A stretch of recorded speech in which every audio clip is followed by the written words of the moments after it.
علیکم ورحمۃ اللہ وبرکاتہ۔ میں طیبہ کمل دا یوتھ اکیڈمی سے آپ کو اردو کی کتاب ٹیچ کر رہی ہوں۔ آج ہم چیپٹر پڑھیں گے۔ چیپٹر ہمارے پاس ہے بوڑھی کاکی۔ بوڑھی کاکی، لیکن اس کو لکھنے والے جو ہیں وہ ہیں منشی پریم چند۔ ان کی تھوڑی سی زندگی پر نظر ڈال لیتے ہیں۔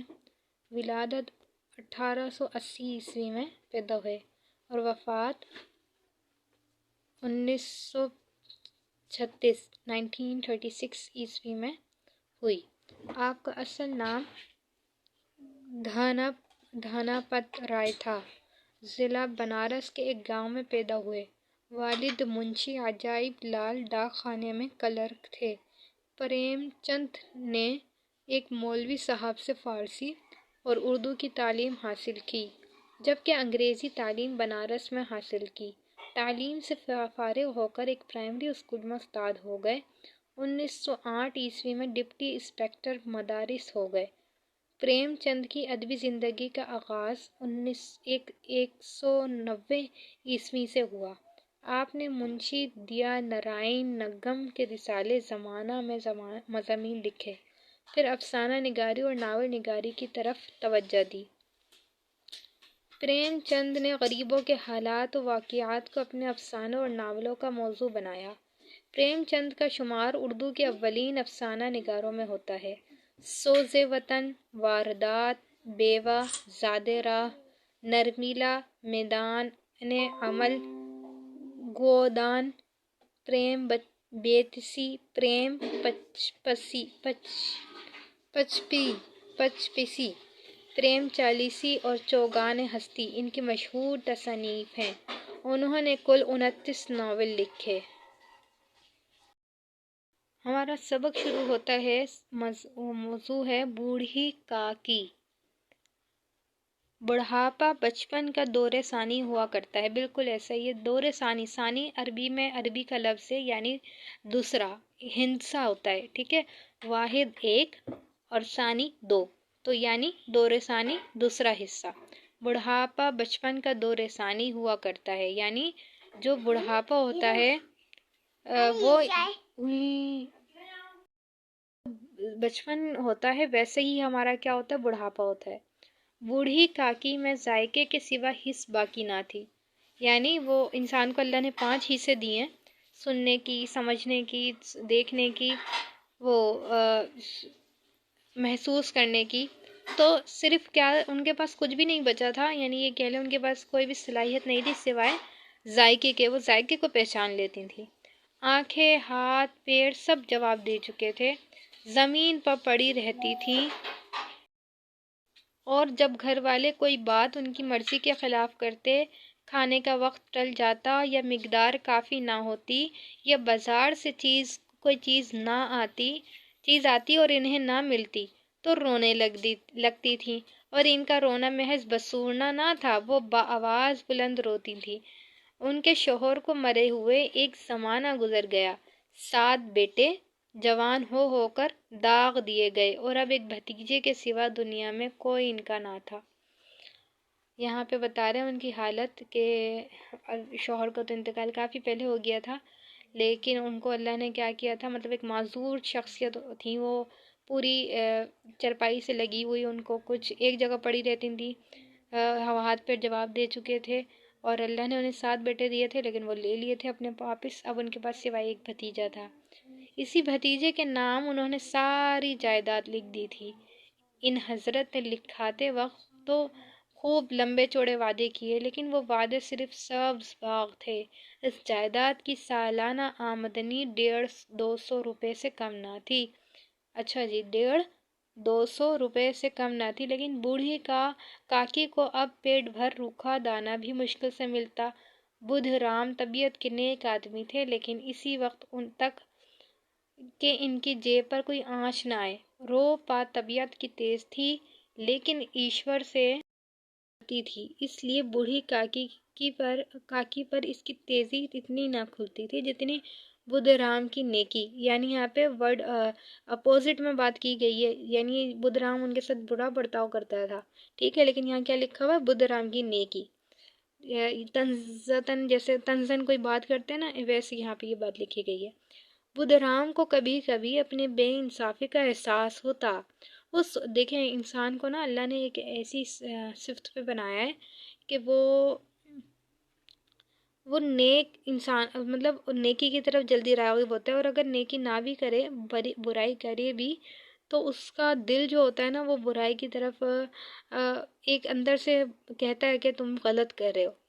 آپ بھی اپنے جو سن رہے ہیں یا پڑھ رہے ہیں اس کو، وہ اس بات کو نوٹ کریے گا کہ انسان اگر کچھ غلط کام کر رہا ہوتا ہے تو وہ یہ سوچ رہا ہوتا ہے کہ میں یہاں پہ غلط کر رہا ہوں، اسے خود بخود احساس ہو رہا ہوتا ہے۔ وہ سوچتے تھے کہ اس جائیداد کی بدولت میں اس وقت بھلا آدمی بنا بیٹھا ہوں، اور اگر زبانی تسکین یا تشفی سے صورتحال میں کچھ اصلاح ہو سکتی تو انہیں مطلق دریغ نہ ہوتا، لیکن مزید خرچ کا خوف ان کی نیکی کو دبائے رکھتا تھا۔ سارے گھر میں آ کر کسی کو کاکی سے محبت تھی تو وہ بدھ رام کی چھوٹی لڑکی لاڈلی تھی۔ لاڈلی اپنے دونوں بھائیوں کے خوف سے اپنے حصے کی مٹھائی بوڑھی کاکی کے پاس بیٹھ کر کھایا کرتی تھی۔ رات کا وقت تھا، بدھ رام کے دروازے پر شہنائی بج رہی تھی، اور گاؤں کے بچوں کا جمع غفیر، یعنی بہت زیادہ لوگوں کا ہجوم، نگاہ حیرت سے گانے کی داد دے رہا تھا۔ چارپائیوں پر مہمان لیٹے ہوئے نائیوں سے ٹکیاں لگوا رہے تھے۔ بدھ رام کے لڑکے سکھ رام کا تلک آیا ہے، یہ اسی کا جشن ہے۔ گھر میں مستورات یعنی عورتیں گا رہی تھیں، اور روپا مہمانوں کی دعوت کا سامان کرنے میں مصروف تھی۔ بوڑھی کاکی اپنی اندھیری کوٹھری میں بیٹھی ہوئی تھی، یہ لذت آمیز خوشبو انہیں بے تاب کر رہی تھی۔ وہ دل میں سوچتی تھیں شاید مجھے پوریاں نہ ملیں گی، اتنی دیر ہو گئی کوئی کھانا لے کر آیا نہیں۔ بوڑھی کاکی کے چشم خیال میں پوریوں کی تصویر ناچنے لگی، خوب لال لال، پھولی پھولی، نرم نرم ہوں گی، کچوریوں میں اجوائن اور الائچی کی مہک آ رہی ہوگی۔ ایک پوری ملتی تو ذرا ہاتھ میں لے کر دیکھتی، کیوں نہ چل کر کڑاہے کے سامنے ہی پوریاں چھن چھن کڑھا میں تیرتی ہوں گی، کڑھا سے گرما گرم نکل کر کھٹوتی میں رکھی جاتی ہوں گی۔ دیکھیں انسان جو ہے نا جب بڑھاپے کی عمر پہ پہنچتا ہے تو کیا اس کی حالت ہوتی ہے نا، بس ایک اس طرح فیصلہ کر کے بوڑھی کاکی اکڑوں بیٹھ کر ہاتھوں کے بل کھسکتی ہوئی بمشکل تمام چوکھٹ سے اتری، اور دھیرے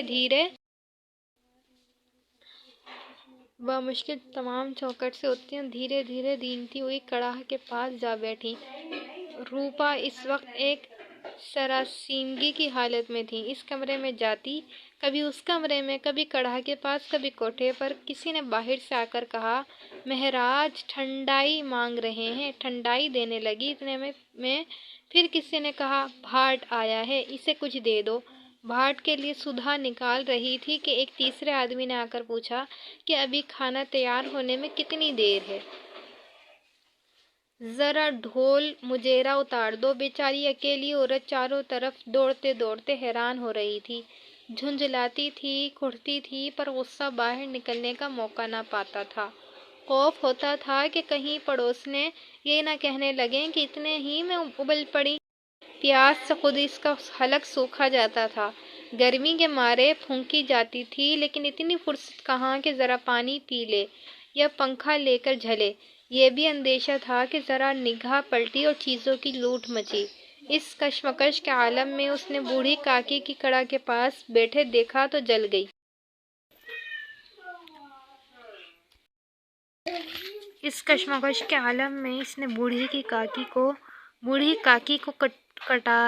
کڑاہ کے پاس بیٹھے دیکھا تو جل گئی۔ غصہ نہ رک سکا، یہ خیال نہ رہا کہ پڑوسنیں بیٹھی ہوئی ہیں، دل میں کیا کہیں گی، مردانے میں لوگ سنیں گے تو کیا کہیں گے۔ جیسے مینڈک کیچوے پر جھپٹتا ہے، اسی طرح وہ بوڑھی کاکی پر جھپٹی اور انہیں دونوں ہاتھوں سے جھنجھوڑ کر بولی، ایسے پیٹ میں آگ لگے پیٹ ہے کہ آگ کا کند ہے۔ کوٹھری میں بیٹھے کیا دم گھٹتا تھا، ابھی انہوں نے نہیں کھایا، تب تک صبر نہ ہو سکا، آ کر چھاتی پر سوار ہو گئیں۔ گاؤں دیکھے گا تو کہے گا بڑھیا بھر پیٹ کھانے کو نہیں پاتی، تب ہی تو اس طرح بھوکلائے پھرتی ہے۔ اس خیال سے اس کا غصہ اور بھی تیز ہو گیا۔